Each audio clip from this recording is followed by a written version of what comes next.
हमारे पीछे ये झोपड़ी देख रहे होंगे और इस झोपड़ी में मवेशियों को बांधा जाता था, या तो लोग यहाँ पर जो है खुद रहते थे।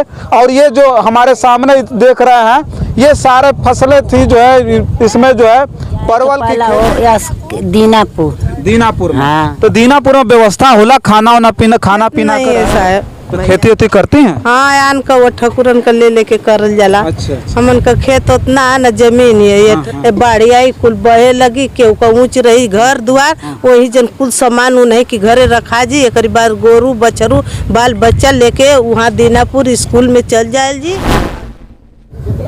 साथियों नमस्कार, मैं हूँ रजनीश और आप देख रहे हैं जन आदर्श भारत। साथियों इस समय हम उत्तर प्रदेश के जनपद गाजीपुर में हैं और जनपद गाजीपुर में बाढ़ ग्रस्त इलाकों में इस समय हम लगातार खबरें आपके बीच में भेजने का प्रयास कर रहे हैं। आज देखिए हम गंगा के तटवर्ती इलाके में एक गांव के किनारे में खड़ा हूं और मुझे नाव पर सवार देख रहे होंगे। और मेरा कोई शौक नहीं है क्योंकि गंगा में इस समय बाढ़ है और गंगा में बाढ़ के बाद कहीं ना कहीं मुझे भी बहुत ज़्यादा डर लग रहा है और कितना खौफ में ये गांव जी रहा है, इस चीज़ को मैं दिखाने का प्रयास कर रहा हूं। और ये लगभग 1 साल के अंतराल के बाद यहाँ पर जो है बाढ़ जरूर आती होगी और ये लोग परेशान रहते होंगे। हमारे पीछे ये झोपड़ी देख रहे होंगे और इस झोपड़ी में मवेशियों को बांधा जाता था, या तो लोग यहाँ पर जो है खुद रहते थे। और ये जो हमारे सामने देख रहे हैं ये सारे फसलें थी जो है, इसमें जो है परवल की खेती थी और तमाम जो खेतियाँ लोग सब्जियाँ उगाने के लिए करते हैं इसमें खेतियाँ होती थी। लेकिन अब पूरी की तरह से ये गंगा ने अपने आगोश में इसको ले लिया है। अब जानिए कि जिस नाव पर मैं खड़ा हूँ ये नाव के सहारे ही अब इन लोगों का जनजीवन आने वाले समय में चलने वाला है, क्योंकि पानी का जो पानी है ये समय समय पर बिल्कुल बढ़ता हुआ जा रहा है। प्रति घंटा जो है इसका जल स्तर बढ़ता हुआ दिखाई दे रहा है। हम लोग सुबह से यहाँ कवरेज कर रहे हैं और देखने के बाद ये मालूम हो रहा है, ऐसा समझ में आ रहा है कि जिस तरह से जल स्तर बढ़ रहा है कहीं न कहीं गांव के लोगों को अब यहाँ से छोड़ करके भागना पड़ेगा, यहाँ से पलायन करना पड़ेगा। जब पानी बढ़ जाता है, जब गांव में घुस जाता है तो इन लोगों को जो है यहाँ से हटा करके कहीं कैंपों में शरण लेनी पड़ती है। और अभी अलर्ट जारी होगा, जान लीजिएगा। इन गांव के लोगों को तब अलर्ट जारी होगा जब गांव पूरी तरह से डूब जाएगा, जनजीवन पूरी तरह से अस्त व्यस्त हो जाएगा। अभी यहाँ गांव में बहुत सारे लोग हैं जिनसे हम बात करेंगे और बात करके हम दिखाएंगे कि किस तरह से खौफनाक स्थिति है, किस तरह से ये लोग खौफ में जी रहे हैं। यहाँ जो ग्रामीण है बिल्कुल खौफ में है। अब जो है बिल्कुल इनकी टकटकी लगी हुई है कि किस तरह से पानी बढ़ रहा है। ये लोग मतलब हमें लग रहा है कि विनती कर रहे होंगे कि किसी न किसी तरह से पानी ये रुक जाए, पानी न बढ़े, जिससे इन लोगों का जो जनजीवन जो प्रभावित होने वाला है वो प्रभावित ना हो सके। कुछ महिलाएं हमारे बीच में हैं जिनसे हम बात करेंगे। क्या नाम हो तुम्हारा? कमलौती। इससे पहले बाढ़ आई पिछले साल? हाँ आयल तो ज्यादा रहले से पानी? हाँ। तो अभी का लगत हो पानी बढ़त हो, का लगत अभी बाढ़ आई का? हाँ बाढ़ आई। हाँ। तो बाढ़ जब आ जाए तो कहाँ जाए के पड़ेला यहाँ से छोड़ के? जाए के पहला हो दीनापुर में। हाँ। तो दीनापुर में व्यवस्था होला खाना पीना कर रहे? घर से बन के जाला।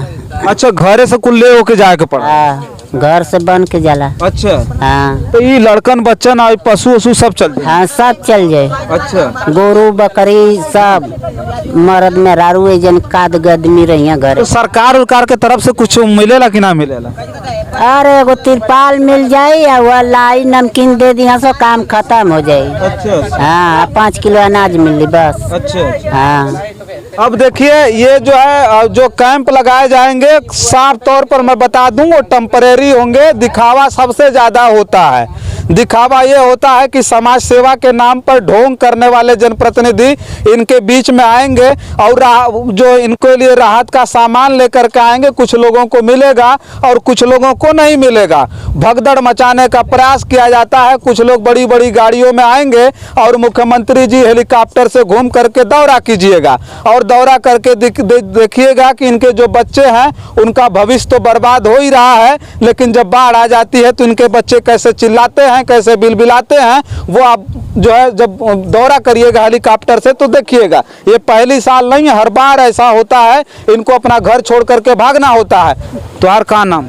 हमारा राधिका देवी नाम है। राधिका नाम है। खेत होता कि ना जिनको? खेत नहीं ऐसा है। तो खेती होती करती हैं? हाँ, आन का वो ठकुरन का ले लेके करल जाला। अच्छा। हमन का खेत उतना है न जमीन है ये पहले जमाना का ठाकुर लोगन देले बाना क्योंकि 1 बीसा 2 बीसा वही जमीन पर सब मड़ई झोपड़ी लगा के हुआ बाढ़ी आई कुल बहे लगी केहू का ऊँच रही घर दुआर वही जन कुल सामान नहीं कि घरे रखा जी एक बार गोरू बछरू बाल बच्चा लेके वहाँ दीनापुर स्कूल में चल जाए जी और जहिया ले पानी रही तहिया ले वहाँ रही आदमी गोरू बच्चों के घास पात और करिया खिया पिया एक बाद जब नींबूस पानी चल जाई अंदर तब झूर झार हो जाई तब एक बाद 1 आध महीना लग जाला हमन के वो दी रहे घरे से खाना बना के केहू एक आदमी रही बूढ़ पुरनिया चाहे केहू और सब मेहरारू लड़का अपने अपने जेकरी घरे नैहर बा बाल बच्चा नैहर चौपा जइया आ जे गर्जियन बा घरे का वो यहाँ रही अपन वो बनाई खाई गोरू बछरू देखी।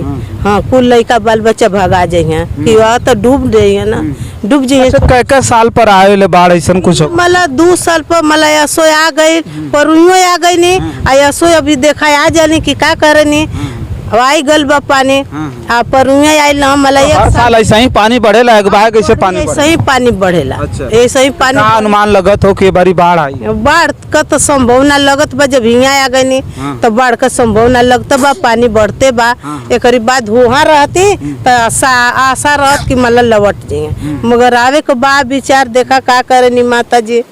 हाँ। अब देखिए बाढ़ जहाँ बाढ़ ग्रस्त इलाका जो है जहाँ लोग बाढ़ से पीड़ित हैं हर 2 साल पर 3 साल पर 1 साल पर बाढ़ आती है और इन लोगों को क्या है पलायन करना पड़ता है घर छोड़ करके जाना पड़ता है भागना पड़ता है।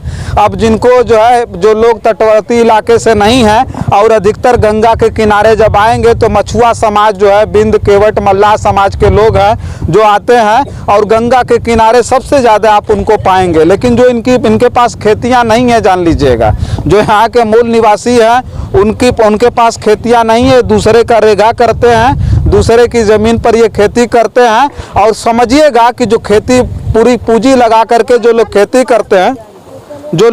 करते हैं पूंजी लगा करके जब बाढ़ आती है और उनकी खेती पूरी तरह से बर्बाद हो जाती है तो जो मुआवजा मिलता है वो क्या है ज़मीन के मालिक को मिलता है जिसकी ज़मीन होती है न खेत में उसने हल चलाया है न कुदाल चलाया है न फावड़ा चलाया है न पसीना बहाया है उसको क्या है इसका मुआवजा मिल जाता है। तो ये तो सबसे विकट परिस्थिति है। तो ये चिन्हित होना चाहिए कि किस व्यक्ति ने इस पर खेती की है कौन व्यक्ति है जो रेखा लेकर के काम कर रहा है उसको मुआवजा उसके घर तक पहुंचना चाहिए। जब बाढ़ आ जाएगी अपने बच्चों को लेकर के हाँ वहाँ पलायन करेंगे तो इनको लिए राहत की जो सामग्री है वो बहुत बड़ी चीज़ है। जानिए हम लोग तो समझते थे कि राहत सामग्री इनके तक पहुंचाई जाती होगी सरकार का अरबों रुपया खर्च हो जाता है बाढ़ पीड़ित इलाकों में पैसा भेजा जाता है कि भैया इनको राहत सामग्री पहुंचाया जाए।